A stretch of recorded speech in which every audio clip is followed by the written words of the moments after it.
ಈ ಕಾರ್ಯಕ್ರಮದ ಪ್ರಾಯೋಜಕರು Gadiyar group of companies. Gadiar Group of Companies, synonymous with excellence and innovation, stands as your dynamic partner for progress. Gadiar Group ensures safety as guardians in firefighting and builds vibrant communities in real estate. Building tomorrow, today.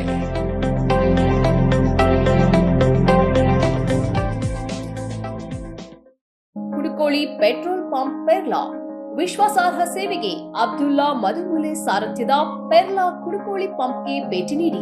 ರಾಜ್ಯ ಹೆದ್ದಾರಿ 64ರಲ್ಲಿ ನಿಮಗಾಗಿ ಕಾಯುತ್ತಿದೆ.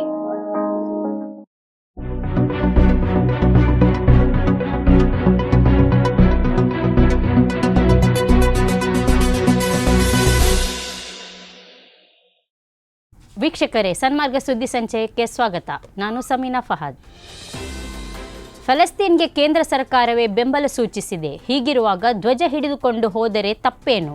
ಕೇಂದ್ರ ಸರ್ಕಾರ ಫಲಸ್ತೀನ್ಗೆ ಬೆಂಬಲ ಘೋಷಣೆ ಮಾಡಿರುವ ಕಾರಣವೇ ಧ್ವಜ ಹಿಡಿದಿದ್ದಾರೆ, ಇಲ್ಲ ಅಂದರೆ ಹಿಡಿಯುತ್ತಿರಲಿಲ್ಲ ಎಂದು ವಸತಿ ಸಚಿವ ಜಮೀರ್ ಅಹ್ಮದ್ ಖಾನ್ ಹೇಳಿದ್ದಾರೆ. ಚಿಕ್ಕಮಗಳೂರು ದಂಟರಮಕ್ಕಿ ಕೆರೆ ಬಳಿ ರಸ್ತೆಯಲ್ಲಿ ಬಾವುಟ ಹಿಡಿದು ಫ್ರೀ ಫೆಲಸ್ತೀನ್ ಎಂದು ಘೋಷಣೆ ಕೂಗಿಕೊಂಡು ಬೈಕ್ ಮತ್ತು ಸ್ಕೂಟರ್ನಲ್ಲಿ ಓಡಾಡುತ್ತಿದ್ದ 6 ಮಂದಿ ಕಾನೂನಿನ ಸಂಘರ್ಷಕ್ಕೆ ಒಳಗಾದವರನ್ನ ವಶಕ್ಕೆ ಪಡೆಯಲಾದ ಘಟನೆ ಕಳೆದ ಸೋಮವಾರ ಸಂಭವಿಸಿತು. ಇದೇ ವಿಷಯವಾಗಿ ಕಲಬುರಗಿಯಲ್ಲಿ ಮಾಧ್ಯಮದವರು ಕೇಳಿದ ಪ್ರಶ್ನೆಗೆ ಸಚಿವ ಜಮೀರ್ ಅಹ್ಮದ್ ಖಾನ್ ಈ ರೀತಿ ಪ್ರತಿಕ್ರಿಯಿಸಿದ್ದಾರೆ. ಬೇರೆ ದೇಶದ ಬಗ್ಗೆ ಘೋಷಣೆ ಕೂಗಿದರೆ ಅದು ತಪ್ಪು. ಹಾಗೆ ಮಾಡಿದವರು ದೇಶದ್ರೋಹಿಗಳು, ಅಂತವರನ್ನ ಗಲ್ಲಿಗೇರಿಸಬೇಕು. ಹಾಗೆಂದು ಧ್ವಜ ಹಿಡಿದರೆ ತಪ್ಪಿಲ್ಲ ಎಂದು ಸಚಿವ ಜಮೀರ್ ಅಹ್ಮದ್ ಖಾನ್ ಹೇಳಿದರು. ಬಿಜೆಪಿಯವರು ಹಿಂದೂ ಮುಸ್ಲಿಂ ಜಗಳ ತಂದಿಟ್ಟು ಮತ ಕೇಳುತ್ತಾರೆ, ಆದರೆ ನಾವು ಹಾಗಲ್ಲ, ಮಾಡಿದ ಅಭಿವೃದ್ಧಿ ಕೆಲಸ ಮುಂದಿಟ್ಟುಕೊಂಡು ಮತ ಯಾಚಿಸುತ್ತೇವೆ ಎಂದು ಸಚಿವ ಜಮೀರ್ ಅಹ್ಮದ್ ಖಾನ್ ಹೇಳಿದ್ದಾರೆ.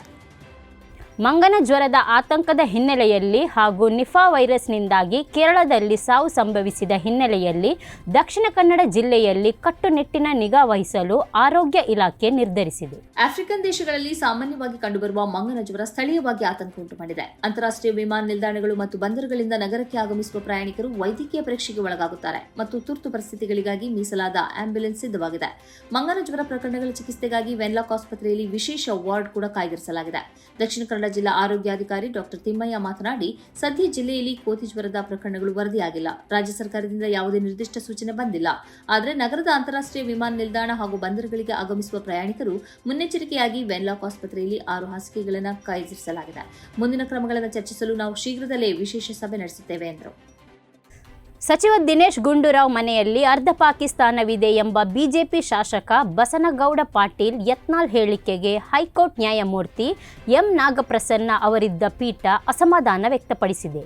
ತಲೆಗೆ ಬರುವುದನ್ನೆಲ್ಲ ಏಕೆ ಮಾತನಾಡುತ್ತಾರೆ? ಪತ್ನಿ ಮುಸ್ಲಿಂ ಆದ ಮಾತ್ರಕ್ಕೆ ಅರ್ಧ ಪಾಕಿಸ್ತಾನಿ ಎಂದು ಹೇಳಬಾರದು ಎಂದು ಬಿಜೆಪಿ ಶಾಸಕ ಯತ್ನಾಳ್ ಸಲಹೆ ನೀಡಿದ್ದಾರೆ. ಸಚಿವ ದಿನೇಶ್ ಗುಂಡೂರಾವ್ ದಾಖಲಿಸಿದ್ದ ಮಾನನಷ್ಟ ಪ್ರಕರಣ ರದ್ದು ಕೋರಿ ಯತ್ನಾಳ್ ಸಲ್ಲಿಸಿದ್ದ ಅರ್ಜಿಯನ್ನು ಹೈಕೋರ್ಟ್ ನ್ಯಾಯಮೂರ್ತಿ ಎಂ ನಾಗಪ್ರಸನ್ನ ಅವರಿದ್ದ ಪೀಠ ವಿಚಾರಣೆ ನಡೆಸಿತು. ಈ ವೇಳೆ ಯತ್ನಾಳ್ ಪರ ವಕೀಲರು ಅರ್ಧ ಪಾಕಿಸ್ತಾನಿ ಎಂದು ಹೇಳಿದ್ದು ಆ ಅರ್ಥದಲ್ಲಲ್ಲ, ದಿನೇಶ್ ಗುಂಡೂರಾವ್ ಹೇಳಿಕೆಗೆ ಪ್ರತಿಕ್ರಿಯೆಯಾಗಿ ಹೇಳಿಕೆ ಎಂದು ವಾದ ಮಂಡಿಸಿದರು. ಪತ್ನಿ ಮುಸ್ಲಿಂ ಆದ ಮಾತ್ರಕ್ಕೆ ಅರ್ಧ ಪಾಕಿಸ್ತಾನಿ ಎಂದು ಹೇಳಬಾರದು ಅಂತ ನ್ಯಾಯಮೂರ್ತಿ ಎಂ ನಾಗಪ್ರಸನ್ನ ಅವರಿದ್ದ ಪೀಠ ಅಸಮಾಧಾನ ವ್ಯಕ್ತಪಡಿಸಿತು. ಅಲ್ಲದೆ ಪ್ರಕ್ರಿಯೆಯಲ್ಲಿ ಲೋಪವಿರುವುದರಿಂದ ವಿಚಾರಣಾ ನ್ಯಾಯಾಲಯಕ್ಕೆ ಪ್ರಕರಣ ವಾಪಸ್ ಕಳಿಸುವ ಬಗ್ಗೆ ಸೆಪ್ಟೆಂಬರ್ 23ರಂದು ಸೂಕ್ತ ಆದೇಶ ಹೊರಡಿಸಲಾಗುವುದು ಎಂದು ನ್ಯಾಯಪೀಠ ಹೇಳಿದೆ. ಬಿಹಾರದ ನವಾಡ ಜಿಲ್ಲೆಯಲ್ಲಿ ದಲಿತ ಕೇರಿಯಲ್ಲಿ ದುಷ್ಕರ್ಮಿಗಳು ಬೆಂಕಿ ಹಚ್ಚಿದ್ದು 20ಕ್ಕೂ ಹೆಚ್ಚು ಮನೆಗಳು ಅಗ್ನಿಗೆ ಆಹುತಿಯಾಗಿವೆ. ಇದಕ್ಕಾಗಿ ಬಿಹಾರದ ಜೆಡಿಯು ಬಿಜೆಪಿ ಸರ್ಕಾರದ ವಿರುದ್ಧ ಹರಿಹಾಯ್ದಿರುವ ಲೋಕಸಭೆಯ ವಿರೋಧ ಪಕ್ಷದ ನಾಯಕ ರಾಹುಲ್ ಗಾಂಧಿ ಈ ದೊಡ್ಡ ಸಂಚಿಗೆ ಪ್ರಧಾನಿಯ ಮೌನವು ಅನುಮೋದನೆಯ ಮುದ್ರೆಯಾಗಿದೆ ಎಂದು ಆರೋಪಿಸಿದ್ದಾರೆ. ಬಿಹಾರದ ನವಾಡ ಜಿಲ್ಲೆಯ ದಲಿತ ಕೇರಿಯಲ್ಲಿ ದುಷ್ಕರ್ಮಿಗಳು ಬೆಂಕಿ ಹಚ್ಚಿದ್ದು ಭೂ ವಿವಾದಕ್ಕೆ ಸಂಬಂಧಿಸಿದಂತೆ ಈ ಘಟನೆ ನಡೆದಿದೆ. ಪ್ರಮುಖ ಶಂಕಿತ ಆರೋಪಿ ಸೇರಿದಂತೆ 15 ಮಂದಿಯನ್ನು ಬಂಧಿಸಲಾಗಿದೆ ಎಂದು ಪೊಲೀಸರು ತಿಳಿಸಿದ್ದಾರೆ. ಬಿಹಾರದಲ್ಲಿ ಜಂಗಲ್ ರಾಜ್ ಅಸ್ತಿತ್ವಕ್ಕೆ ಇದು ಮತ್ತೊಂದು ಪುರಾವೆಯಾಗಿದೆ ಎಂದು ಆರ್ಜೆಡಿ ಮತ್ತು ಕಾಂಗ್ರೆಸ್ ವಾಗ್ದಾಳಿ ನಡೆಸಿವೆ. ಬಿಹಾರದ ಜೆಡಿಯು ಬಿಜೆಪಿ ಸರ್ಕಾರದ ವಿರುದ್ಧ ಹರಿಹಾಯ್ದಿರುವ ಲೋಕಸಭೆಯಲ್ಲಿನ ವಿರೋಧ ಪಕ್ಷದ ನಾಯಕ ರಾಹುಲ್ ಗಾಂಧಿ ದಲಿತರು ಹಾಗೂ ವಂಚಿತರ ಕಡೆಗಿನ ಸರ್ಕಾರದ ಸಂಪೂರ್ಣ ಉದಾಸೀನತೆಯನ್ನು ಈ ಘಟನೆ ತೋರಿಸುತ್ತದೆ ಎಂದು ಕಿಡಿಕಾರಿದ್ದಾರೆ. ಇಂತಹ ಅರಾಜಕತಾವಾದಿ ಶಕ್ತಿಗಳು ಬಿಜೆಪಿ ಹಾಗೂ ಅದರ ಎನ್ಡಿಎ ಮಿತ್ರ ಪಕ್ಷಗಳ ನಾಯಕತ್ವದ ಅಡಿಯಲ್ಲಿ ಆಶ್ರಯ ಕಂಡುಕೊಳ್ಳುತ್ತವೆ. ಅವರು ಬಹುಜನರನ್ನ ಬೆದರಿಸುತ್ತಾರೆ ಮತ್ತು ಶೋಷಿಸುತ್ತಾರೆ. ಹೀಗಾಗಿ ತಮ್ಮ ಸಾಮಾಜಿಕ ಮತ್ತು ಸಾಂವಿಧಾನಿಕ ಹಕ್ಕುಗಳಿಗೆ ಬೇಡಿಕೆ ಇರಿಸುವುದು ಸಹ ಅವರಿಂದ ಸಾಧ್ಯವಾಗುವುದಿಲ್ಲ.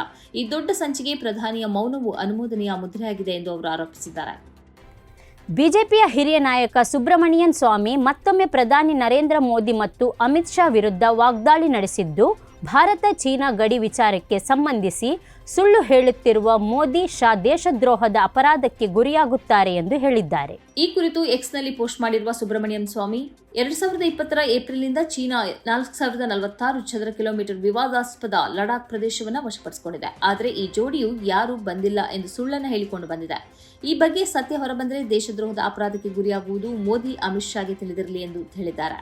ಇದಕ್ಕೂ ಮೊದಲು ಎಕ್ಸ್ನಲ್ಲಿ ಪೋಸ್ಟ್ ಮಾಡಿದ್ದ ಸುಬ್ರಮಣಿಯನ್ ಸ್ವಾಮಿ, ಚೀನಾದ ಪೀಪಲ್ಸ್ ಲಿಬರೇಷನ್ ಆರ್ಮಿ ಅರುಣಾಚಲ ಪ್ರದೇಶದ ಭಾರತೀಯ ಭೂಪ್ರದೇಶದೊಳಗೆ ಕನಿಷ್ಠ 60 ಕಿಲೋಮೀಟರ್ ಪ್ರವೇಶಿಸಿದೆ ಎಂಬ ಸುದ್ದಿ ಲೇಖನವನ್ನು ಉಲ್ಲೇಖಿಸಿ ಚೀನಾದೊಂದಿಗಿನ ಭಾರತದ ಸಂಬಂಧವನ್ನು ಮುರಿಯಲು ಒತ್ತಾಯಿಸಿದರು. ಉಚಿತವನ್ನು ತಮಾಷೆ ಮಾಡಿ ಅನೇಕ ಭಾಷಣಗಳನ್ನು ಮಾಡಿರುವ ಪ್ರಧಾನಿ ನರೇಂದ್ರ ಮೋದಿ ಮತ್ತು ಅವರ ಪಕ್ಷದ ಸಚಿವರುಗಳು ಇದೀಗ ಹರಿಯಾಣದಲ್ಲಿ ಅದೇ ಉಚಿತದ ಮೊರೆ ಹೋಗಿದ್ದಾರೆ. ಮಹಿಳೆಯರಿಗೆ ಪ್ರತಿ ತಿಂಗಳು 2100 ರೂಪಾಯಿ ಕೊಡುವುದಾಗಿ ಅವರು ತಮ್ಮ ಪ್ರಣಾಳಿಕೆಯಲ್ಲಿ ಘೋಷಿಸಿದ್ದಾರೆ. 24 ಬೆಳೆಗಳಿಗೆ ಕನಿಷ್ಠ ಬೆಂಬಲ ಬೆಲೆಯನ್ನು ನೀಡುವುದು, ಹರಿಯಾಣದಿಂದ ಆಯ್ಕೆಯಾಗುವ ಎಲ್ಲ ಅಗ್ನಿವೀರರಿಗೂ ಸರ್ಕಾರಿ ಉದ್ಯೋಗವನ್ನು ನೀಡುವುದು ಕೂಡ ಈ ಪ್ರಣಾಳಿಕೆಯಲ್ಲಿದೆ. 2 ಲಕ್ಷ ಯುವಕರಿಗೆ ಸರ್ಕಾರಿ ಉದ್ಯೋಗ, ನಗರ ಮತ್ತು ಗ್ರಾಮಗಳಲ್ಲಿ ಸುಮಾರು 5 ಲಕ್ಷ ಮನೆಗಳನ್ನು ಬಡವರಿಗೆ ನಿರ್ಮಿಸಿಕೊಡುವುದು, ಅಗ್ನಿವೀರ್ ಕುಟುಂಬಗಳಿಗೆ 10 ಲಕ್ಷದವರೆಗೆ ಉಚಿತ ಚಿಕಿತ್ಸೆ, ಗ್ರಾಮೀಣ ಪ್ರದೇಶದ ಕಾಲೇಜಿಗೆ ಹೋಗುವ ಮಕ್ಕಳಿಗೆ ಉಚಿತ ಸ್ಕೂಟರ್, 10 ಕೃಷಿ ನಗರಗಳ ಸ್ಥಾಪನೆ, ಇಲ್ಲಿ 50,000 ಯುವಕರಿಗೆ ಉದ್ಯೋಗ ಇತ್ಯಾದಿ ಭರವಸೆಗಳು ಪ್ರಣಾಳಿಕೆಯಲ್ಲಿವೆ. ಅಕ್ಟೋಬರ್ 5ರಂದು ಹರಿಯಾಣದ ವಿಧಾನಸಭೆಗೆ ಚುನಾವಣೆ ನಡೆಯಲಿದೆ. ಅಕ್ಟೋಬರ್ 8ರಂದು ಮತ ಎಣಿಕೆ ನಡೆಯಲಿದೆ. ಹರಿಯಾಣದ ಒಟ್ಟು 90 ಸ್ಥಾನಗಳಿಗೆ ಆಮ್ ಆದ್ಮಿ ತನ್ನ ಅಭ್ಯರ್ಥಿಯನ್ನು ಘೋಷಿಸಿದ್ದು 89 ಸ್ಥಾನಗಳಿಗೆ ಕಾಂಗ್ರೆಸ್ ತನ್ನ ಅಭ್ಯರ್ಥಿಯನ್ನು ಘೋಷಿಸಿದೆ. ಲೆಬನಾನಿನಲ್ಲಿ ಹಿಜ್ಬುಲ್ಲಾ ಉಪಯೋಗಿಸುತ್ತಿದ್ದ ವಾಕಿ ಟಾಕಿ ಸ್ಫೋಟಗೊಂಡದ್ದು ಎಲ್ಲರಿಗೂ ಗೊತ್ತು. ಇದರಿಂದಾಗಿ 20 ಮಂದಿ ಸಾವಿಗೀಡಾಗಿದ್ದು 450 ಮಂದಿ ಗಾಯಗೊಂಡಿದ್ದಾರೆ. ಈ ನಡುವೆ ಈ ವಾಕಿ ಟಾಕಿಯನ್ನು ನಿರ್ಮಿಸಿದ್ದು ಯಾರು ಎಂಬ ಬಗ್ಗೆ ಗೊಂದಲ ಮುಂದುವರೆದಿದೆ. ಜಪಾನಿನ ಐಕೋ ಎಂಬ ಕಂಪನಿಯ ಲೋಗೋವನ್ನು ಈ ವಾಕಿ ಟಾಕಿ ಹೊಂದಿದೆ. ಆದರೆ ಈ ಕಂಪನಿ ವಾಕಿ ಟಾಕಿ ನಿರ್ಮಿಸುವುದನ್ನು 10 ವರ್ಷಗಳ ಹಿಂದೆಯೇ ನಿಲ್ಲಿಸಿದೆ ಎಂದು ಜಪಾನ್ ಹೇಳಿದ್ದು, ಇದೀಗ ಇದನ್ನು ಉತ್ಪಾದಿಸಿದ ಕಂಪನಿ ಯಾವುದು ಎಂಬ ಗೊಂದಲ ಮುಂದುವರೆದಿದೆ. ಇಸ್ರೇಲ್ನ ಕಣ್ಗಾವಲಿನಿಂದ ತಪ್ಪಿಸಿಕೊಳ್ಳುವ ಉದ್ದೇಶದಿಂದ ಕಳೆದ ಫೆಬ್ರವರಿಯಿಂದ ಹಿಜ್ಬುಲ್ಲಾ ಸದಸ್ಯರು ಮೊಬೈಲ್ ಉಪಯೋಗಿಸುವುದನ್ನು ಸ್ಥಗಿತಗೊಳಿಸಿದ್ದರು. ಇಸ್ರೇಲ್ ಹ್ಯಾಕ್ ಮಾಡಿ ತಾವು ಎಲ್ಲಿದ್ದೇವೆ ಎಂಬುದನ್ನು ಪತ್ತೆ ಹಚ್ಚಲು ಮೊಬೈಲ್ನಿಂದ ಸಾಧ್ಯವಾದೀತು ಎಂಬ ಸಂದೇಹದಿಂದ ಈ ನಿರ್ಧಾರಕ್ಕೆ ಬಂದಿತ್ತು. ಆ ಕಾರಣದಿಂದ ತೈವಾನ್ನ ಗೋಲ್ಡ್ ಅಪೋಲೋ ಕಂಪನಿಯಿಂದ ವಾಕಿ ಟಾಕಿಯನ್ನು ಖರೀದಿಸಿ ಹಿಜ್ಬುಲ್ಲಾ ತನ್ನ ಸದಸ್ಯರಿಗೆ ಹಂಚಿಕೆ ಮಾಡುತ್ತಿತ್ತು. ನಮ್ಮ ಬ್ರ್ಯಾಂಡ್ ನೇಮ್ನಲ್ಲಿ ಹಂಗೇರಿಯ PAC ಕನ್ಸಲ್ಟಿಂಗ್ ಎಂಬ ಕಂಪನಿ ಇದನ್ನು ನಿರ್ಮಿಸಿದೆ ಎಂದು ತೈವಾನ್ ಕಂಪನಿ ಹೇಳಿಕೊಂಡಿದೆ. ಆದರೆ ಈ ಪೇಜರ್ಗಳಲ್ಲಿ ತಯಾರಿಸುವ ಹಂತದಲ್ಲಿ 3 ಗ್ರಾಂ ಸ್ಫೋಟಕವನ್ನು ತುಂಬಿಸಿ ಇಡಲಾಗಿತ್ತು ಎಂಬುದು ಪ್ರಾಥಮಿಕ ತನಿಖೆಯಿಂದ ತಿಳಿದುಬಂದಿದೆ. ಇದು ಇವತ್ತಿನ ಸುದ್ದಿ ಸಂಚಯ. ನಿರಂತರವಾಗಿ ನೋಡುತ್ತಾ ಇರಿ ಸನ್ಮಾರ್ಗ ನ್ಯೂಸ್. ಸುದ್ದಿಗಳ ಸಂತೆಯಲ್ಲಿ ಸತ್ಯದ ಮೊಂಬತ್ತು.